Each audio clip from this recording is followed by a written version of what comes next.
শুভ সন্ধ্যা বন্ধুরা। আজ হলো 23 মার্চ সোমবার।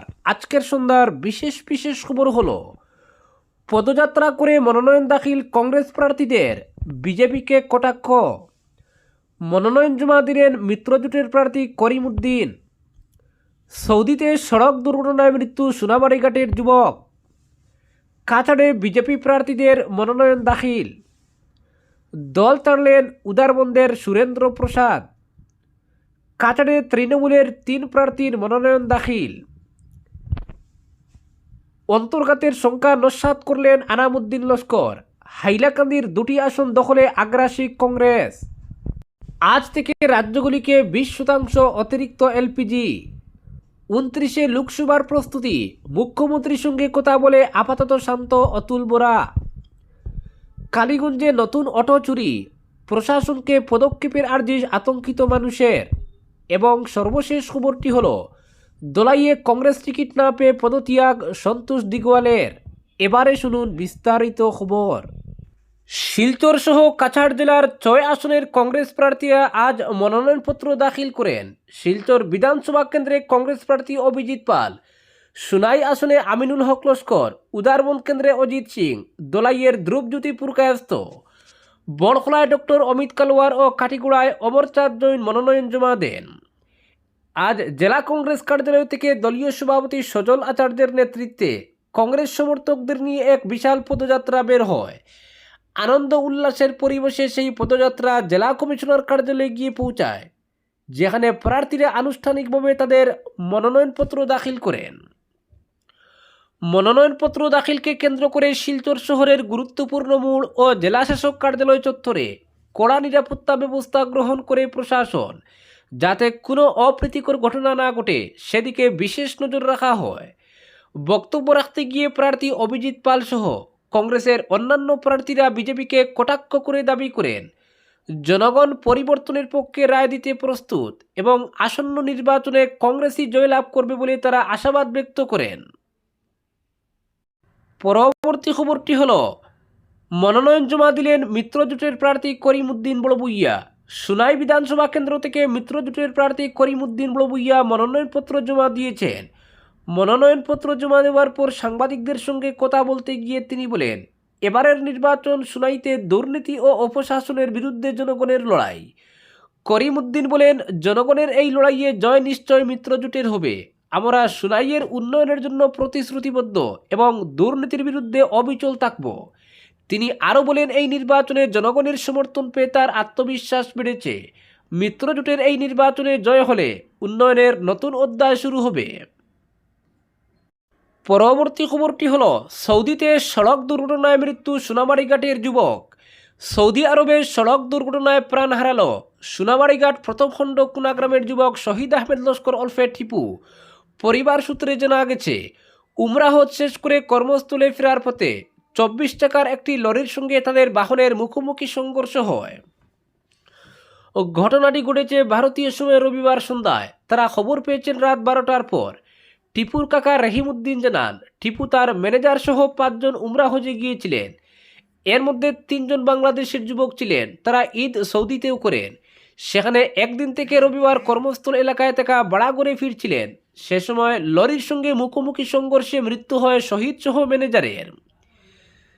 তিনি জানান, 3 বছর আগে গাড়ির পেপারিংয়ের কাজে গিয়েছিল শহীদ।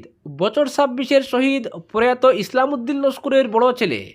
তার পরিবারে রয়েছেন মা, এক ভাই, এক বিবাহিত বোন, কাকাসহ অন্যান্যরা। তার অকাল মৃত্যুতে গোটা এলাকায় শোকের ছায়া নেমে আসে। পরবর্তী খবরটি হল কাছাড়ে বিজেপি প্রার্থীদের মনোনয়ন দাখিল। আসন্ন বিধানসভা নির্বাচনকে সামনে রেখে কাছাড় জেলা বিজেপির 6 প্রার্থী রাজদীপ রায়, কৌশিক রায়, রাজদীপ গুয়ারা, কিশোরনাথ, কমলাক্ষ দেব পুরকায়স্থ ও অমিয়কান্তি দাস আজ মনোনয়নপত্র জমা দেন।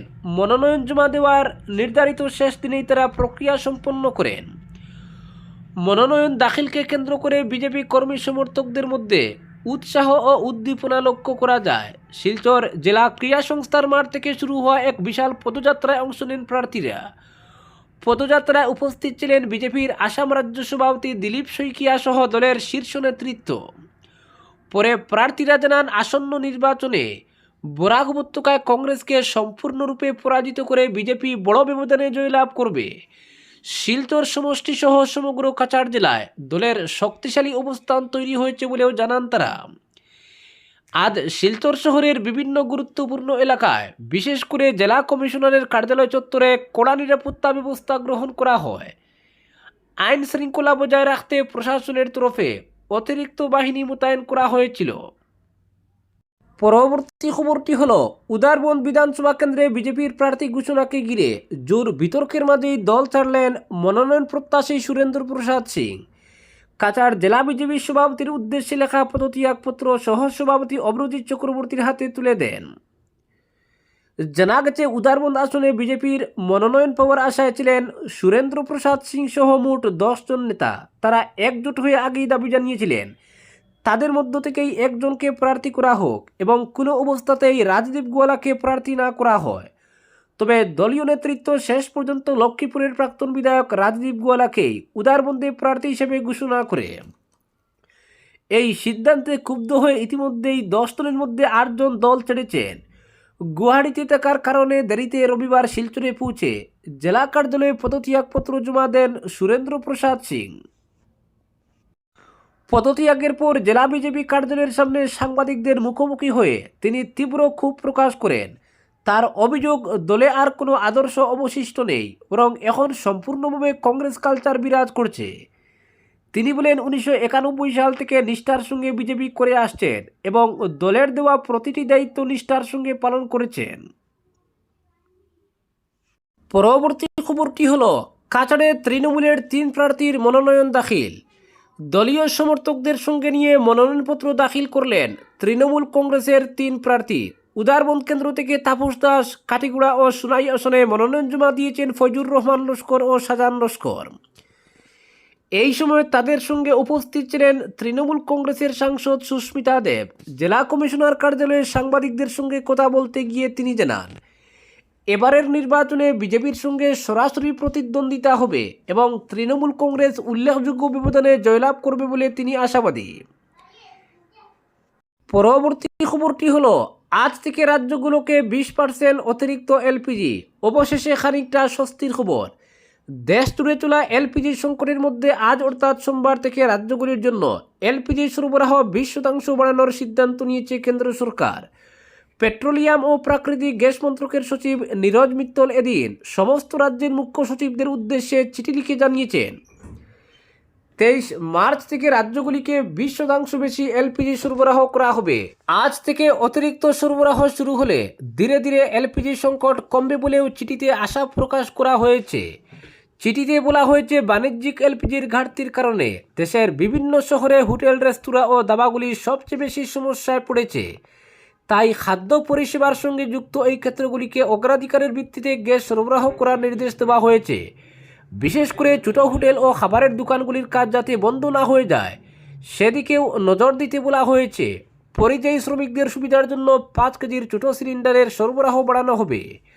বহু শ্রমিক বড় সিলিন্ডার ব্যবহার করতে পারেন না বলে এই সিদ্ধান্ত নেওয়া হয়েছে বলেও চিঠিতে উল্লেখ করা হয়েছে। পরবর্তী খবরটি হলো, রমজান মাস শেষেই কালীগঞ্জ এলাকায় আবারও সক্রিয় হয়ে উঠেছে চুর চক্র। এবার কালীগঞ্জের রাউতগ্রাম পার্ট 2 খালের পার এলাকায় এক ব্যক্তির উপার্জনের একমাত্র সম্বল পেট্রোল অটো চুরির ঘটনায় তীব্র চাঞ্চল্য ছড়িয়েছে। স্থানীয় সূত্রে জানা গেছে, গ্রামের বাসিন্দা হাসিম আলীর পুত্র আনোয়ার হোসেন প্রতিদিনের মতো আনুমানিক 11টায় বাড়ির সামনে তারা অটোরিকশাটি রেখে ঘুমোতে যান, কিন্তু ভোর 5টায় ঘুম থেকে উঠে দেখেন নির্ধারিত স্থানে গাড়িটি নেই। অনেক খোঁজাখুঁজি করে কোনো হদিশ না পেয়ে শেষ পর্যন্ত কালীগঞ্জ পুলিশ ফাঁড়িতে একটি লিখিত এজাহার দায়ের করেছেন তিনি। আনোয়ার হোসেন জানান, তিনি মিজোরামে সিমেন্টের মিস্ত্রির কাজ করতেন, কিন্তু বাড়িতে শয্যাশায়ী অসুস্থ বাবার সেবা করার জন্য প্রবাসের কাজ ছেড়ে গ্রামে ফিরে আসেন। তিল তিল করে জমানো টাকায় 1 মাস আগে কিস্তিতে অটোটি কিনেছিলেন তিনি। 1 মাসের মাথায় চুরির এই ঘটনায় তিনি এখন দিশেহারা। কাতর আর্জি জানিয়ে তিনি বলেন, অনেক কষ্ট করে সংসার চালাতে গাড়িটি কিনেছিলেন, এখন বাবার চিকিৎসা আর পরিবারের খরচ কিভাবে চলবে তা ভেবে কুল পাচ্ছেন না।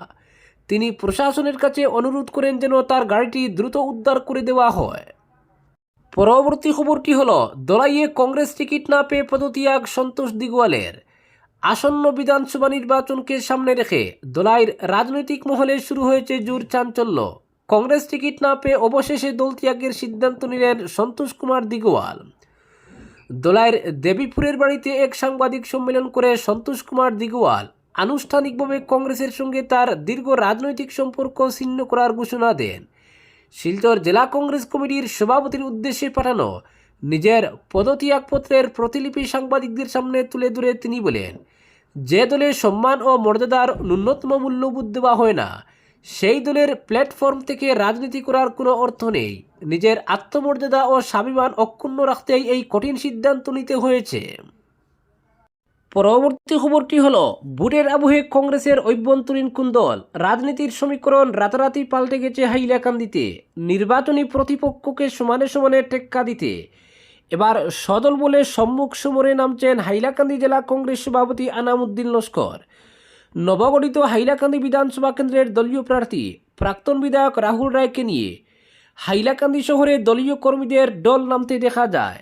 এমতাবস্থায় চরম উজ্জীবিত জেলা কংগ্রেস সভাপতি জানান, হাইলাকান্দির দুটি বিধানসভা কেন্দ্রই এবার নিশ্চিতভাবে দখল করবে কংগ্রেস। মূলত আলগাপুর কাটলিচুড়া বিধানসভা কেন্দ্রে দলীয় প্রার্থী মনোনয়নে মতবিরোধের জেরে এখানে এক অন্তর্ঘাত রাজনীতির প্রবল সংখ্যা তৈরি হয়েছিল ইতিপূর্বে। একথা পুরোপুরি নস্যাৎ করেছেন জেলা কংগ্রেস সভাপতি আনামউদ্দিন। তিনি জানান, এরকম সংখ্যার কোনো বাস্তব ভিত্তি নেই, বরং দুটি বিধানসভা কেন্দ্রের নির্বাচনী প্রচারে দলের সর্বস্তরের কর্মীদের সামনে থেকে নেতৃত্ব দেবেন তিনি স্বয়ং। এর জন্য সর্বশক্তি সহযোগে সম্পূর্ণ প্রস্তুত রয়েছে টিম জেলা কংগ্রেস।